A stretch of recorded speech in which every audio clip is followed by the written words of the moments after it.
Olá, bom dia! Nesta manhã de quarta-feira vamos estudar novamente a lição e o tópico diz o desenvolvimento da crise, é o quarto tópico. Explique o plano hipócrita de Absalão. Plano hipócrita, um plano de falsidade, né? Absalão era um homem sagaz, astuto, ele não tinha Deus, ele não tinha amor a Deus, não servia a Deus, tanto que ele agiu de uma forma muito diferente.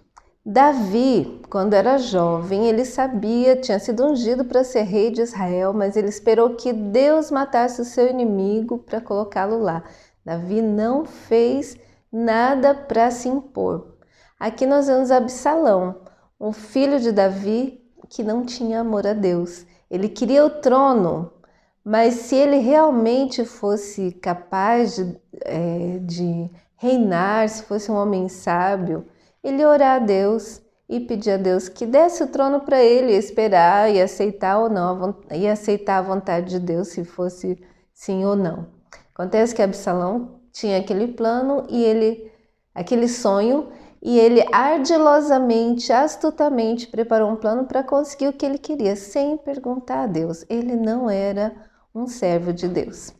Aí aqui diz que ele, depois de 4 anos, ganhando o coração do povo, fazendo o povo gostar dele, ele sentiu que estava na hora de tomar o trono, que ele já tinha apoio suficiente, que as pessoas já gostavam dele o suficiente para apoiá-lo em uma rebeldia, um golpe de Estado contra o seu próprio pai.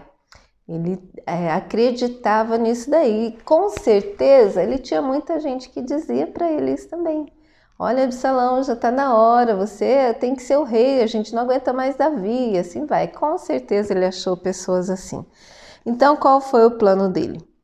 Ele disse ao rei: deixa-me ir pagar em Hebrom meu voto que votei ao Senhor. Ele não era o servo de Deus, mas ele disse que tinha feito um voto ao Senhor, porque morando eu em Jesus, na Síria, votou o teu servo um voto dizendo: se o Senhor outra vez me fizer tornar a Jerusalém, servirei ao Senhor. Davi não foi vasculhar, não foi verificar se isso era verdade, né? Ele só ficou contente, tá bom, vai em paz, né? Se é para servir a Deus, seu filho disse que ia servir a Deus, ele ficou muito contente. Então levantou-se, pois, e foi a Hebrom.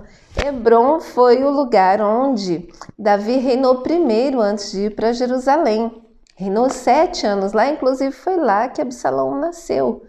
E era um lugar assim bem especial, um lugar de autoridade, digamos assim, lá em Israel. E de lá ele enviou, enquanto ele estava lá, ele enviou espia por todas as tribos de Israel, dizendo: quando ouvirdes os sons das trombetas, direis: Absalão reina em Hebrom. Olha que plano inteligente! Ele ia se proclamar rei lá em Hebrom, e quando as outras tribos ouvissem as trombetas, muita gente ia gritar isso, então já era uma insurreição geral. O país inteiro, a nação inteira decidida a servir a Davi. E olha só, ele foi com 200 homens convidados, homens que não sabiam o que ia acontecer, e foram para Hebrom. Agora tem um detalhe aqui super interessante. Também Absalão mandou vir Aitófel, o Gilonita, do conselho de Davi, à sua cidade de Gilo, estando ele sacrificando os seus sacrifícios. Quem era Aitófel? Aitófel tinha sido um conselheiro de Davi, que era um homem muito inteligente, um homem muito sábio. Só que ele tinha uma amargura gigante contra Davi, sabe por quê? Ele era o avô de Batseba. Ele, quando soube o que Davi fez, com certeza ficou muito revoltado. Por isso que aqui diz que ele já estava em sua cidade, lá em Gilo, ele não servia mais a Davi. E ao invés de confrontar Davi com aquilo, ele se calou. E lá naquela raiva, durante anos, ele ficou remoendo aquele rancor por Davi. Absalão sabia dessa história, sabia disso, sabia que Aitófel era um ótimo conselheiro. Então ele entrou em contato percebendo aqui que Aitófel poderia ajudá-lo muito e seria a oportunidade de Aitófel se vingar de Davi. Então, provavelmente ele ia ter o apoio de Aitófel. Olha só, que esperto, que inteligente, né? Então, a conjuração se fortificava. Conjuração é quando as pessoas secretamente se juntam para tomar o governo, é uma conjuração, tá? Então, se fortificava, mais e mais pessoas ficavam sabendo daquilo e o apoiavam. E vinha o povo e se aumentava com Absalão.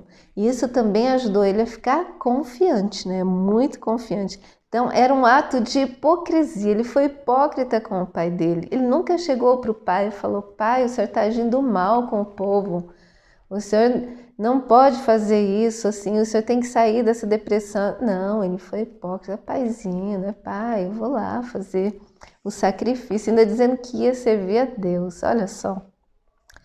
Agora, quando tudo isso aconteceu, a pergunta B já fala que chegaram as notícias. Relate as surpreendentes notícias levadas a Davi, as medidas estratégicas que tomou. Imagina, Davi estava tranquilo, feliz talvez porque o filho tinha de servir ao Senhor.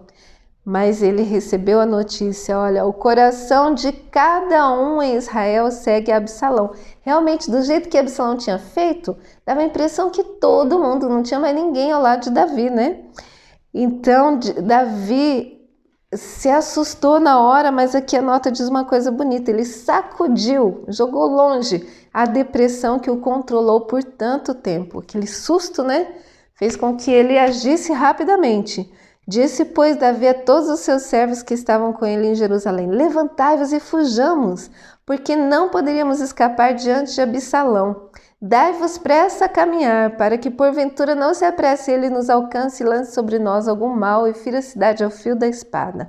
Olha só, aquela cidade que ele tanto amava, que ele havia investido tanto nela, ele não queria ver destruída por uma guerra cheia de sangue e pessoas mortas.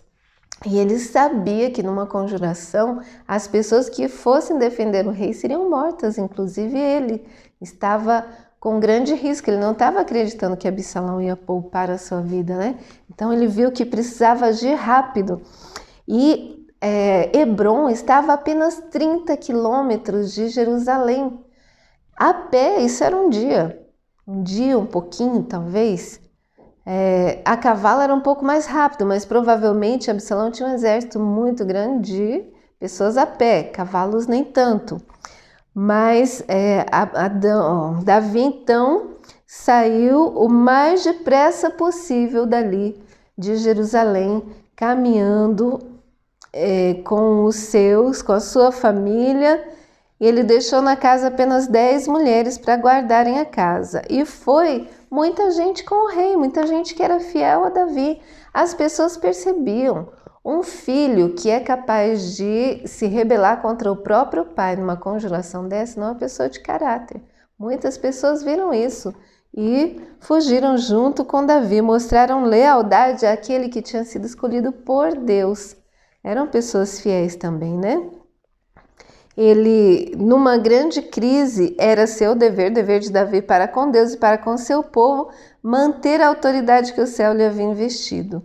E ele conferiu o resultado do conflito às mãos de Deus. Então, o nobre objetivo do rei ao fugir não foi apenas escapar, foi poupar a cidade de sangue e também manter a autoridade que o céu lhe havia investido. Vamos à pergunta C. Nessa hora trágica, como Davi foi consolado especialmente pela fé de homens como Itai, o Giteu? Quando a gente está numa situação difícil, mesmo que ela tenha sido causada por nós mesmos, se estamos arrependidos, se nosso coração busca a Deus, é claro que Ele manda um consolo. Às vezes vem a sua palavra, às vezes é uma música, um cântico, às vezes é um amigo que vem mostrar amor para você, que vem mostrar lealdade. Deus procura de alguma forma te consolar. Foi isso que ele fez usando Itai ou Giteu. Interessante que Itai era de Gate, a mesma cidade dos filisteus de onde era Golias. Itai havia se convertido da religião pagã, a gente não sabe como foi essa conversão e como ele fez amizade com Davi, mas ele veio com 600 homens a pé. Era um reforço muito importante para Davi. Davi, de início, não quis aceitar, não queria que aquele homem sofresse junto com ele. Ele era um estrangeiro, podia ir embora para a cidade dele e pronto. Mas quando ele insistiu, ele aceitou e viu que seria uma ajuda importante. E sabe o que é legal, muito bacana aqui? É que Davi aceitou a devoção dele a uma causa que aparentemente naufragava. Esse Itai era um amigo de verdade. Davi estava numa causa aparentemente naufragante, que estava por afundar. Não era uma pessoa que estava em ascensão. Era uma pessoa que estava em declínio. E Itai estava ali junto dele. Olha, um amigo que fica com você nos momentos mais difíceis, quando você não tem mais ninguém ou quando você parece que está no fundo do poço, esse é um amigo de verdade. E Deus mandou esse amigo verdadeiro para consolar Davi. E Ele manda também para nós. Que Deus nos abençoe e continuemos confiando nesse Senhor maravilhoso que na hora da dor sempre manda alguém para nos ajudar. Amanhã nós vamos ver mais uma parte dessa história emocionante. Deus nos abençoe para que coloquemos em prática a confiança em Deus como Davi colocou. Um abraço e até amanhã.